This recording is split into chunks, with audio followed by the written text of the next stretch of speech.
You're listening to Reviving Kanehsatake Radio on RKR 101.7 FM. In partnership with the Pines Reporter from the Eastern Door, we're building a community media hub to strengthen Indigenous storytelling and reporting here in Kanehsatake. And today I'm joined by Pines Reporter journalists Hadassah Alencar and Fern Marmont. I'm your host, Sterling Millette. Welcome to the show, Hadassah and Fern. How y'all doing today? Really good. Great to be here. Pretty good. Happy to have Hadassah back. Yeah, back from your big trip there in Greece, right? So, yeah. How was that? Was that awesome? It was awesome. It was so really nice. Yeah. Good to know. Good to know. So let's kick it off. We have the first article here that's from Hadassah. It's called Federal Court Hearing Date Set. So we may soon have a date for the election. Can you share some of the information that you found? So a hearing has been booked for September 23rd for the federal court case regarding Kanehsatake's election process. This ultimately means that a local election will most likely take place next year. Caretaker Council member Brant Etienne said he was informed that a backlog of immigration cases in the judicial system explains part of the delay. And as a side note, multiple settlement offers by the Mohawk Council of Kanehsatake were not accepted by the parties involved in the case. All parties must agree for a settlement agreement to end a court case.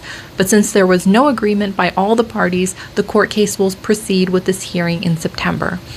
And just as a reminder to listeners, this court case is all about informing the council on how the next election is supposed to happen. The Mohawk Council of Kanehsatake applied for a judicial review after the election was canceled last year. This judicial review basically means they need the court's input. There are a lot of unknowns after the election was canceled last year.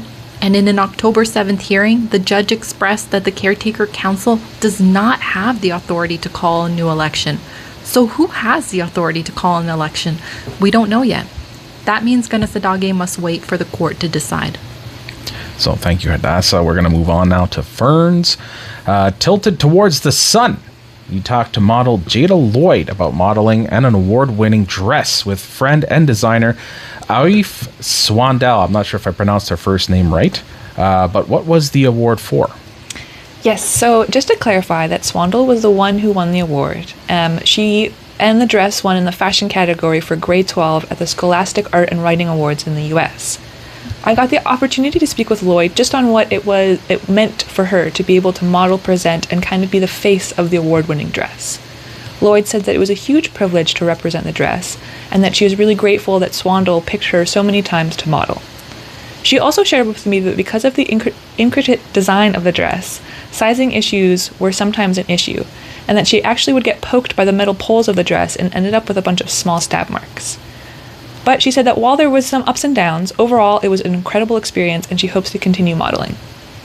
And what can you tell me about their friendship and their collaboration? Yes, so Lloyd and Swandell met in grade 9. They both attended the same high school in Ottawa. Lloyd, who was already interested in modeling, had heard that Swandell was designing and having shows in Ottawa, so they started a partnership, and then over the years that grew into a long-term creative friendship. Swandell has since moved to Toronto to continue studying fashion, but Lloyd said that she is always ready and open to future collaborations. And what did Jada's mom, Denise David, have to say about her daughter? Yes, so I had the chance to speak with Denise David, and she said that she was really proud of her daughter for chasing her dreams to model. David said that when she first saw her daughter wearing the dress, she knew it was already an award-winning piece. She said, quote, "My heart dropped when I first saw her on stage at school," end quote. David has also been encouraging Lloyd to focus on building her own portfolio and to make sure that she isn't taken advantage of as a young model. Well, thank you, Fern. That was awesome. So we're going to move back on to you, Hadassah. So Longhouse meets on Alto, Ottawa protest. A meeting took place at Kanehsatake. You talked with Kanehsatake Nicholas. What was the meeting about and what came from it? Well, to be clear, I did not get a statement or interview on behalf of the Longhouse. So when I spoke to Garion Hahawe, she was sharing her own thoughts and her experience over Alto and the meeting. And she absolutely rejects the Alto project. She said, and I quote, "Pretty much everybody that I know, they have the same point of view. We've been fighting land theft of our territory for so long. We're still fighting. We don't agree with it." According to public statements, the Longhouse meeting on June 8th was to discuss their support for efforts opposing the Alto high-speed railway project. There was also a discussion about attending an anti-Alto protest in Ottawa, which some Kanehsatake went to. This meeting follows a letter from the Longhouse, which was sent in April, that opposed the project. And Caretaker Council member Brandt Sien also shared some of his thoughts on this Alto project. What did he have to say about it? Well, he said the protests against Alto in Ottawa do not have an impact on the Mohawk Council of Kanehsatake's decisions over Alto. So meetings, engagement sessions, or surveys about Alto with the community are going to continue. He said, and I quote, "It's wise to see the whole picture first before coming to a decision. We haven't seen the whole picture yet. The government and Alto doesn't even know the whole picture yet, so coming to a final decision now would not be in the best interest of Kanehsatake." They also had a draft survey. So what were some of the results of this draft survey that they put out there? Well, there's a lot of opinions that were shared, and I'll read you part of the conclusion of the draft report.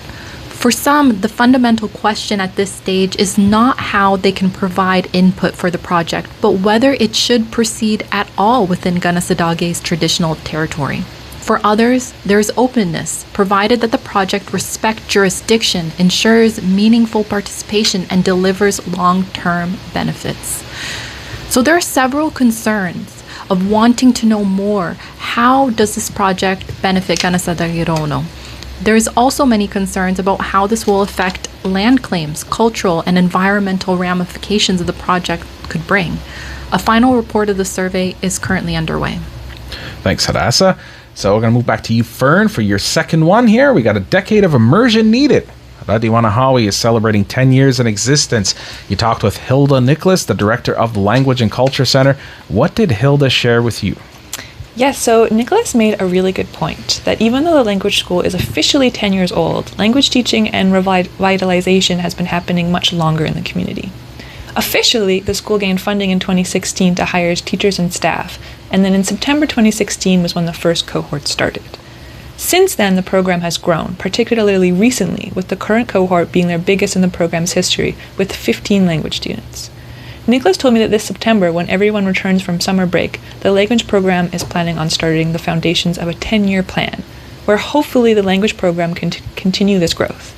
Nicholas told me, quote, "It has to continue. There's no room for it to slow down," end quote.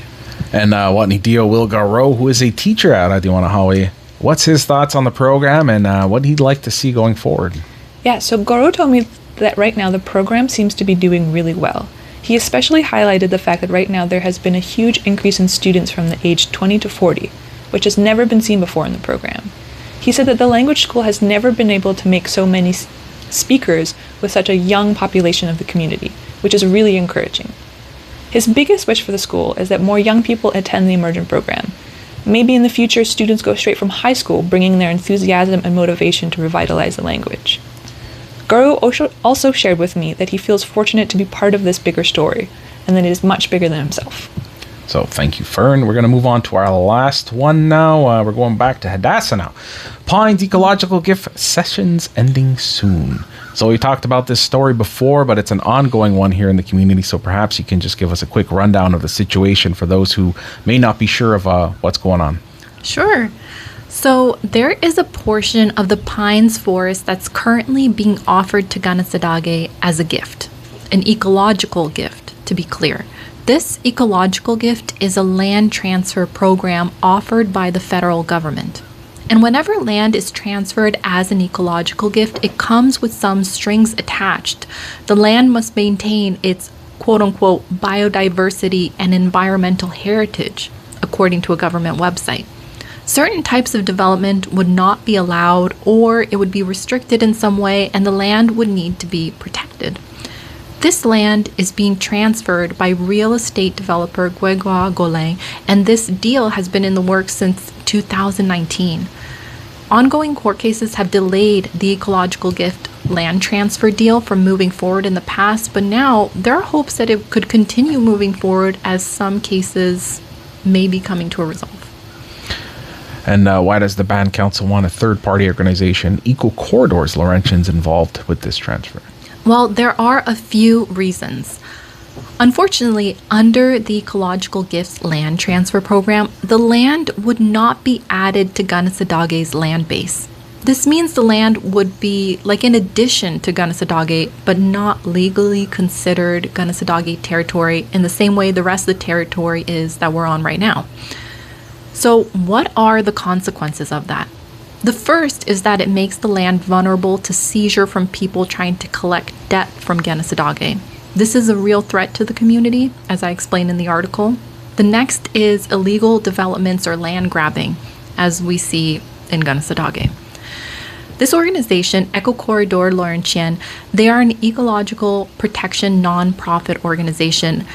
And with their help to manage the land, the status of the organization would have the power to protect the land from seizure, and they could call the police and have people or development halt if an illegal development were to occur. So these are the main reasons why Council wants Eco Corridor Laurentien involved with the transfer. And what's the next steps for the council moving forward? Well, the next step is to get the community's perspective. I heard that there's an engagement session that is going to be upcoming, and it's really to find out what the community wants. Does the majority of Kanehsatake want the Pines land transfer under the Ecological Gifts program? Well, only time will tell. So thank you both. As we always do, before we wrap this up, is there anything that either one of you would like to add? Well, I just want to say a super congratulations to the students. We are seeing a bunch of graduations happening. I know the elementary school wraps up this week. There's high school students, obviously the language grads, and just a super congratulations to everyone for your incredible efforts to make it through the whole year. And it's very exciting to see all the posts of people wrapping up their year and, just getting through it and doing a great job. Fern, anything you'd like to add? Yeah, just to wish everybody a good weekend, happy Indigenous Day, and to all the fathers, happy Father Day. There you go. So thank both of you. And I'll add one thing. I'll say thank you because you both surprised me with a cake yesterday. So it was my 1-year anniversary here at RKR, and I walked into the conference room. They tricked me. They got me in there, and they gave me a chocolate cake. So thank you. That was awesome. So I appreciate that.